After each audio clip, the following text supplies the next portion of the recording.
اعوذ باللہ من الشیطان الرجیم بسم اللہ الرحمن الرحیم رب اشرح لی صدری ویسر لی امری واحلل عقدۃ من لسانی یفقہوا قولی۔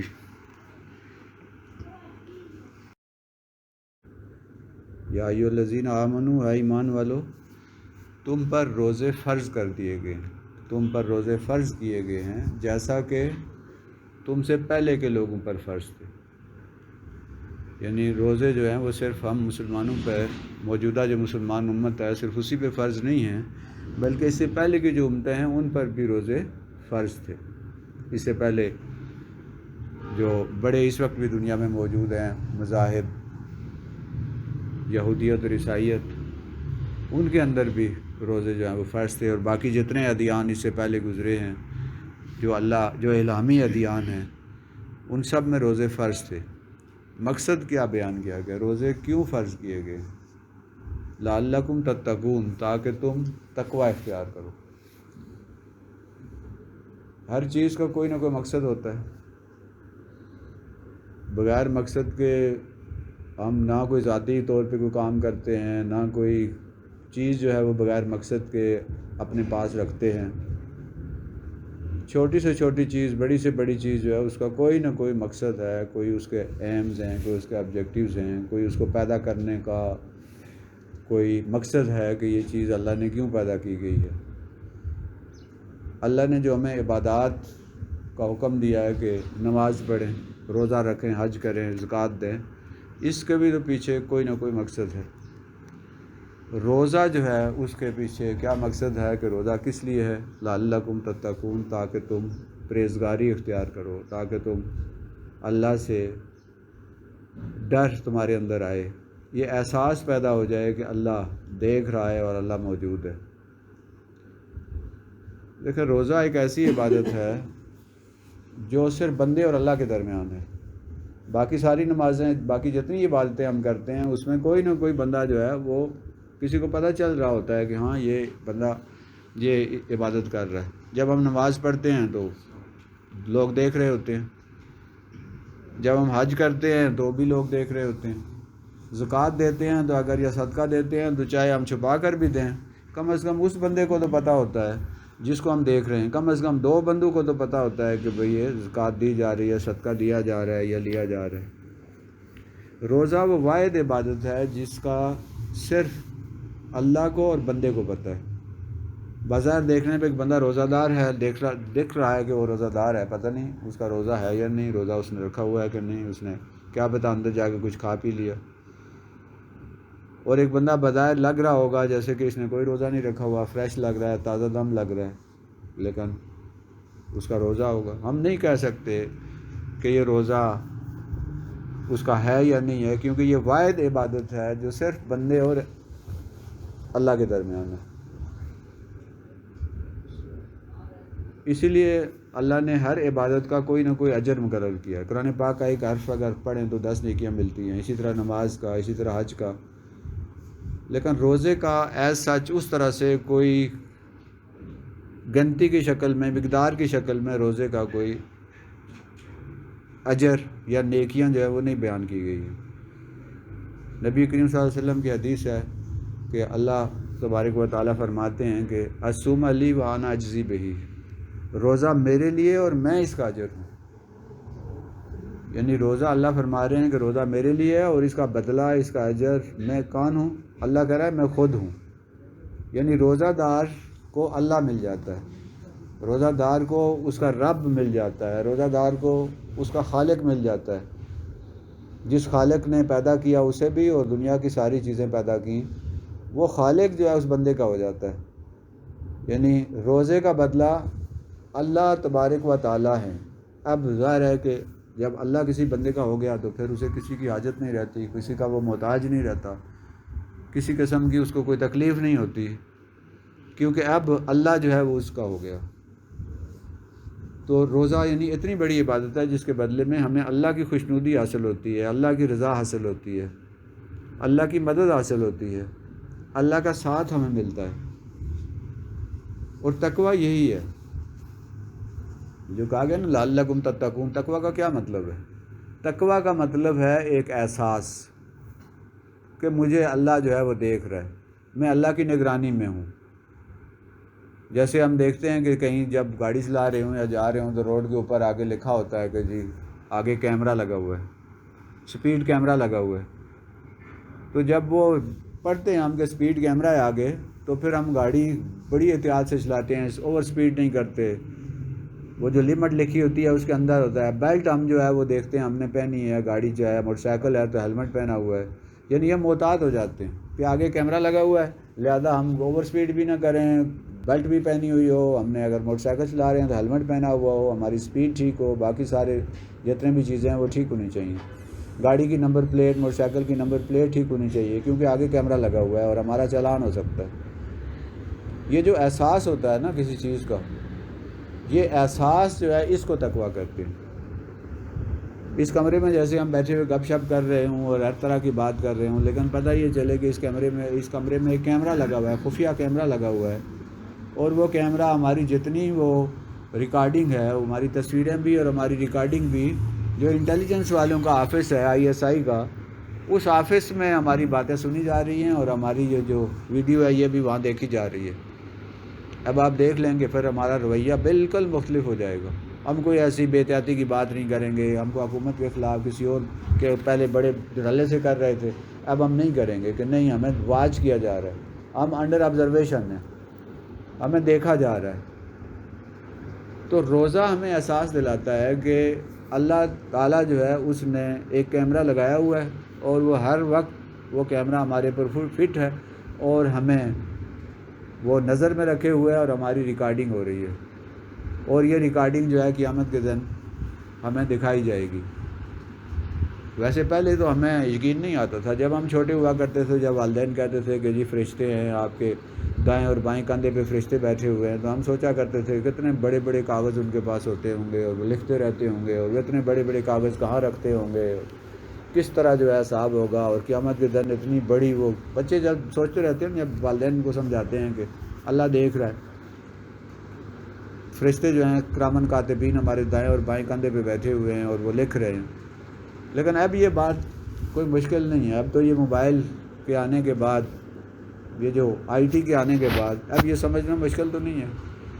ایک چھوٹا سا جو ہے نا، ایک چھوٹی سی آپ دیکھیں، یہ جو ہماری موبائل کے اندر سم ہوتی ہے، کتنی سی ہوتی ہے، چھوٹی سی سم ہے، اور وہ سم اب وہ پلاسٹک کی ہے، بے جان ہے، اس کے اندر کوئی جان نہیں ہے، لیکن وہ سم جب موبائل میں ڈالتے ہیں تو آپ پوری دنیا کے کھربوں کے حساب سے جو موبائل ہیں، انٹرنیٹ ہے جو پوری دنیا کا، آپ اس سے کنیکٹ ہو جاتے ہیں۔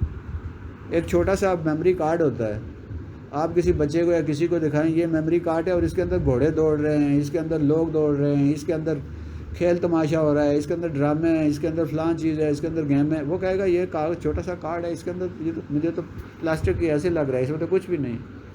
لیکن وہی کارڈ جب آپ موبائل میں ڈالتے ہیں یا کمپیوٹر میں ڈالتے ہیں اور آپ اس کو پلے کرتے ہیں تو آپ دیکھیں سارا کچھ سامنے آ جاتا ہے۔ تو اللہ جو ہے وہ ہماری ریکارڈنگ پتہ نہیں اس کا تو ظاہر ہے، یہ تو وہ سسٹم ہے جو انسانوں نے بنایا ہے۔ اللہ نے جو ریکارڈنگ کا سسٹم بنایا ہے وہ کس طرح کا ہوگا؟ پوری 60 سال کی، 70 سال کی زندگی، 80 سال کی زندگی جو ہے وہ اس ایک شاید کوئی سیل ہو چھوٹا سا، یا بال سے بھی چھوٹی کوئی چپ ہو، اس میں وہ سارا کچھ جو ہے وہ ریکارڈ ہو رہا ہے۔ تو روزہ یہ احساس دلاتا ہے کہ اللہ دیکھ رہا ہے، اللہ موجود ہے، اللہ ہماری نگرانی کر رہا ہے، کوئی ہمیں دیکھ رہا ہو یا نہ دیکھ رہا ہو، اللہ دیکھ رہا ہے، اور ہم نے نہ کسی سے کہیں پہ بھی آپ چھپ جائیں، کسی بھی جگہ پہ چلے جائیں تو اللہ کی نگرانی میں ہے۔ وَهُوَ مَعَكُمْ أَيْنَمَا كُنتُمْ، تم جہاں کہیں بھی ہوتے ہو اللہ تمہارے ساتھ ہوتا ہے، اللہ تمہیں دیکھ رہا ہوتا ہے۔ اللہ روزے سے ہمیں صرف بھوکا نہیں رکھنا چاہتا کہ اللہ جو ہے بندوں سے بہت پیار کرتا ہے، کہتے ہیں 70 ماہوں سے زیادہ پیار جو ہے وہ اللہ کرتا ہے۔ تو وہ جو اللہ 70 ماہوں سے بھی زیادہ پیار کرتا ہے وہ انسان کو بھوکا رکھنا کیوں پسند کرتا ہے؟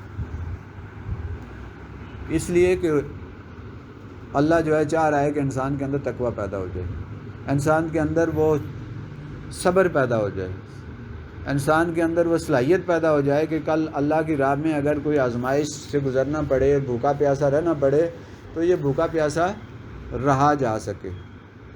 صوم جو ہے اس کا مطلب ہوتا ہے برداشت یا ڈھال ہے۔ یہ عرب جو ہے نا، یہ اب بھی عرب گھوڑے رکھتے ہیں، لیکن اس دور میں تو ساری جنگیں اور جتنا کچھ ہوتا تھا وہ گھوڑوں پہ ہوا کرتا تھا۔ گھوڑے بہت طاقتور، بہت کسی جنگ میں جنگ کی فتح اور نصرت کا جو معیار ہوتا تھا وہ گھوڑوں پہ ہوتا تھا. جس طرح آج کل ٹینک اور میزائل ہیں، اس زمانے میں گھوڑے ہوا کرتے تھے.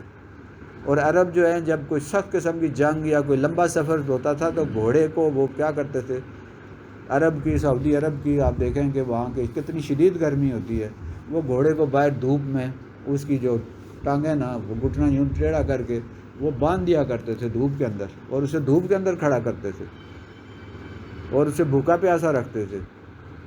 کیوں؟ اس کے اندر وہ سختی پیدا ہو جائے، اس کے اندر وہ ایک پیدا ہو جائے، اہلیت پیدا ہو جائے، تاکہ وہ سخت جنگ کے دوران لمبے سفر کے لیے وہ تیار ہو سکے اور اسے وہ اس مقابلہ کر سکے اس سخت جنگ میں بھی، اور لمبے سفر کا جو سختی ہے اس کو بھی برداشت کر سکے. تو اسی طرح یہ روزہ جو ہے اللہ ہمیں ہمارے لیے ہمارے اندر وہ پیدا کرنا چاہ رہا ہے صلاحیت، کیونکہ اللہ نے انسان کو اور خاص طور پر مسلمانوں کو کس لیے دنیا میں بھیجا؟ کیا ہمارا مقصد صرف کھانا پینا، سونا جاگنا، بچے پیدا کرنا، بڑے ہونا؟ کیا یہ ہمیں پیدا کرنے کا صرف یہ مقصد ہے؟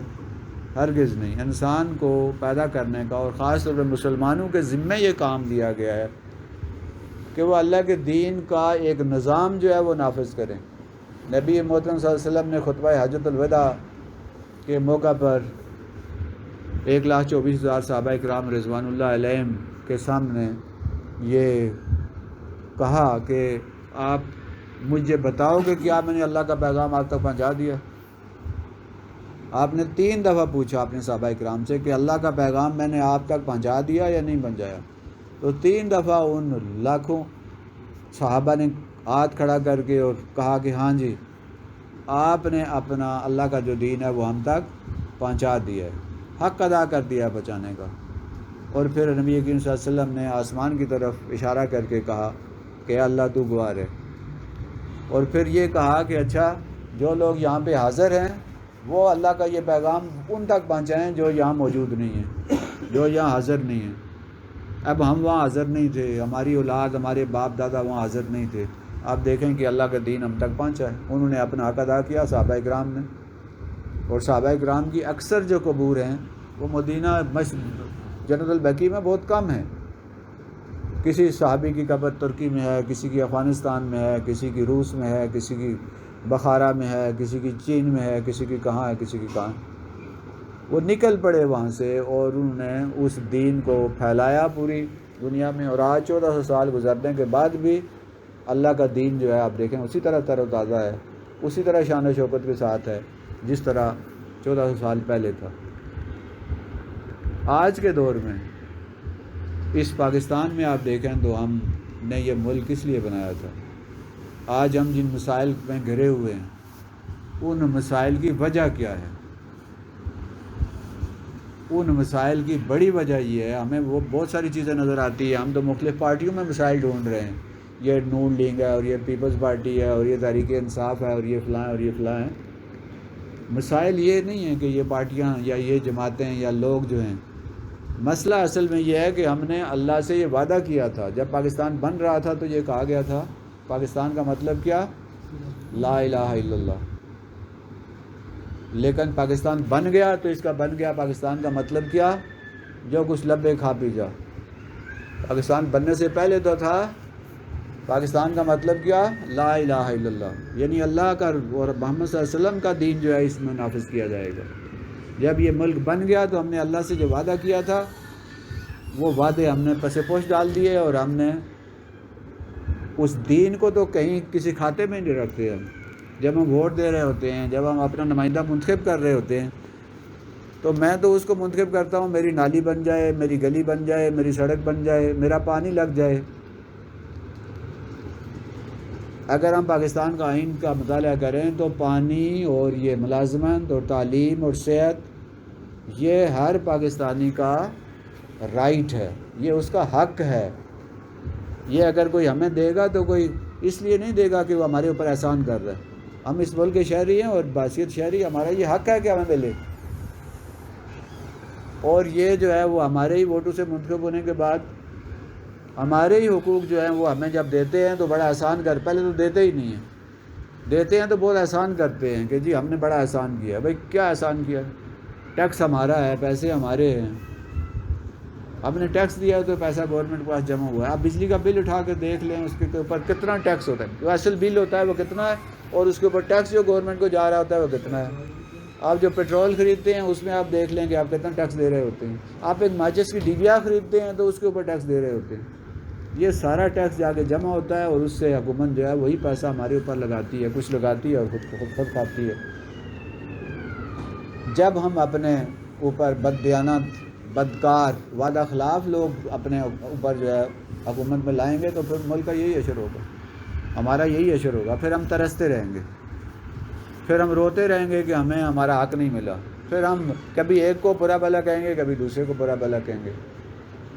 ہم یہ نہیں سوچتے کہ یہ ملک جس مقصد کے لیے بنایا تھا وہ مقصد کہاں پہ ہے. ہم نے اسلام کا نظام نافذ کرنے کے لیے ملک بنایا تھا، تو وہ اسلام کا نظام تو آج تک کہیں نافذ نہیں ہوا، کہیں دیکھا نہیں ہم نے.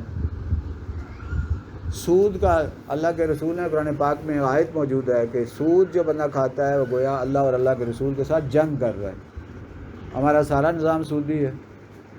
ہمارا دین اگر کہیں تھوڑا بہت رہ گیا تو مسجد کے اندر رہ گیا بس، باقی باہر جو ہے وہ تو اسلام کے دشمنوں کا، مارکیٹ کے اندر، بینک کے اندر، ہر جگہ جو ہے وہ اسلام کے دشمن بیٹھے ہوئے ہیں، اسلام کی جڑیں کھودنے والے بیٹھے ہوئے ہیں.